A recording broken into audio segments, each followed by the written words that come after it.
E quem foi que ainda não viu em grupos de WhatsApp, no Facebook ou até mesmo no Instagram, pessoas reclamando sobre questões consumeristas, reclamações que não foram resolvidas? Mas será que essas pessoas realmente procuraram o órgão correto? O Procon de Campo Verde tem um índice de resolutividade de problemas de mais de 87%, o que mostra que quando o consumidor procura, tem grande chance de ter seu problema resolvido. A partir desse momento que ele registra a sua reclamação, nós aqui do Procon utilizamos vários métodos de solução de conflitos para atender esse consumidor.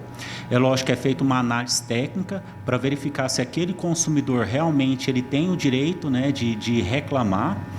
E aí, a partir dessa avaliação técnica, nós utilizamos esses métodos de solução de conflitos para solucionar de modo mais célere aquele problema que foi trazido aqui para o órgão, né? Nós fizemos a publicação das reclamações fundamentadas e nesse conjunto de reclamações fundamentadas, que totalizou 169 reclamações, nós tivemos um índice de resolutividade em torno aí de 90%, ou seja, 148 reclamações foram fundamentadas atendidas em face de 21 reclamações fundamentadas não atendidas. Então, assim, o índice de resolutividade é alto, o Procon ele tem atuado de forma efetiva para resolver aquele problema que é trazido aqui para o órgão, né? E, assim, nós deixamos para o judiciário somente aqueles casos em que as outras esferas de solução desses conflitos não conseguem trazer a justiça ao caso concreto e quando dada a complexidade da causa, realmente precisa da tutela jurisdicional para solucionar aquele problema, né? Ou seja, precisa da intervenção do Estado juiz para que haja um provimento jurisdicional adequado àquela situação que foi levada ao judiciário. Então, assim, aqui nós utilizamos vários métodos de solução de conflitos, desde a negociação, conciliação, mediação. O Procon não utiliza de forma estanque, a gente não separa a conciliação da mediação e da negociação. Quando o consumidor nos procura, a gente, mediante uma análise técnica, a gente usa vários critérios para tentar solucionar. Então, assim, nessa primeira fase, que é uma fase de atendimento, é feita esse critério técnico que foi falado anteriormente para justamente buscar a solução do problema de forma efetiva, né? Esse índice de resolutividade mostrou isso, né? Que nós temos agido de forma assertiva para já de plano resolver a situação do consumidor.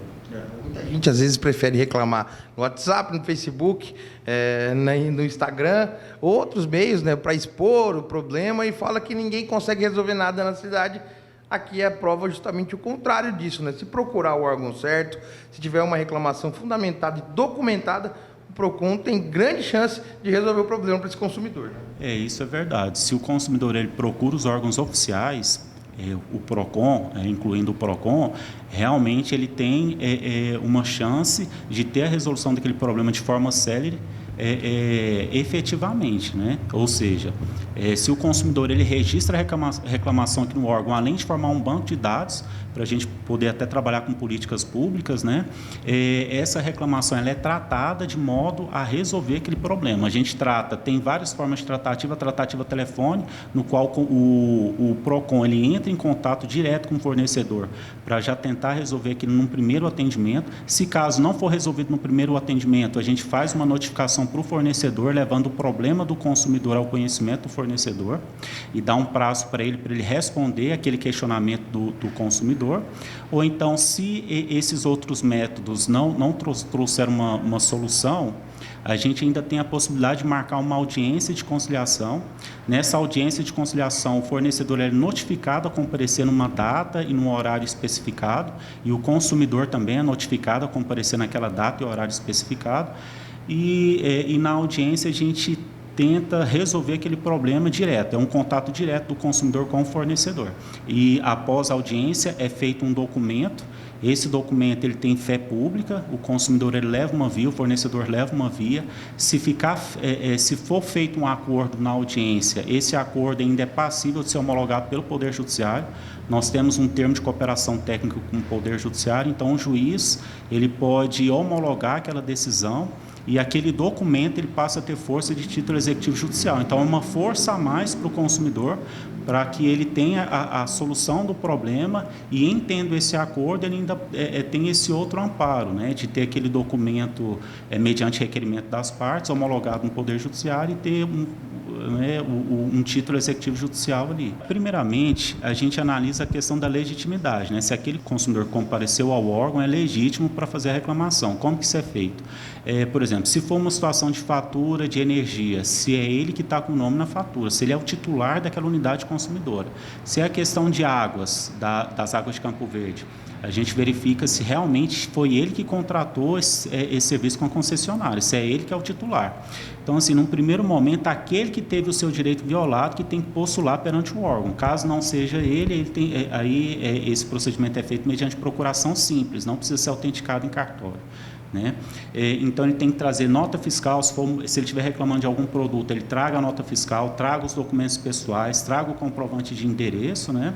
E o seu questionamento, né? Se for uma transferência bancária que ele fez durante a contratação de um serviço, que ele traga, ainda que seja um extrato mostrando que ele transferiu aquele dinheiro para o fornecedor no ato da contratação do serviço.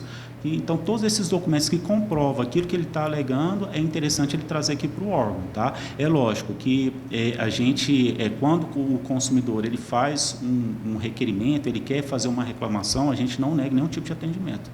Mas é interessante ele trazer esses documentos para que, quando o fornecedor ele for notificado acerca dessa situação, o fornecedor resolva aquele problema. Então, nós temos muitos casos em que o consumidor ele traz para a gente os protocolos, com isso a gente registra nas reclamações e consegue mostrar para o fornecedor que o consumidor procurou várias vezes e que, mesmo assim, o fornecedor não resolveu o problema. E isso também é interessante até por uma questão judicial. Se for uma situação mais complexa e o consumidor ele teve todo um desgaste, procurou o fornecedor várias vezes, procurou o órgão, o PROCON, e não foi resolvido o problema, isso aí pode ensejar até uma caracterização de danos morais, né? Ele pode pleitear até isso na justiça. Então, assim, toda documentação que comprova aquela situação, ela é importante, tanto para ser analisado aqui de forma extrajudicial, aqui no PROCON, quanto também no Poder Judiciário, se for uma situação de chegar à porta do Judiciário, né?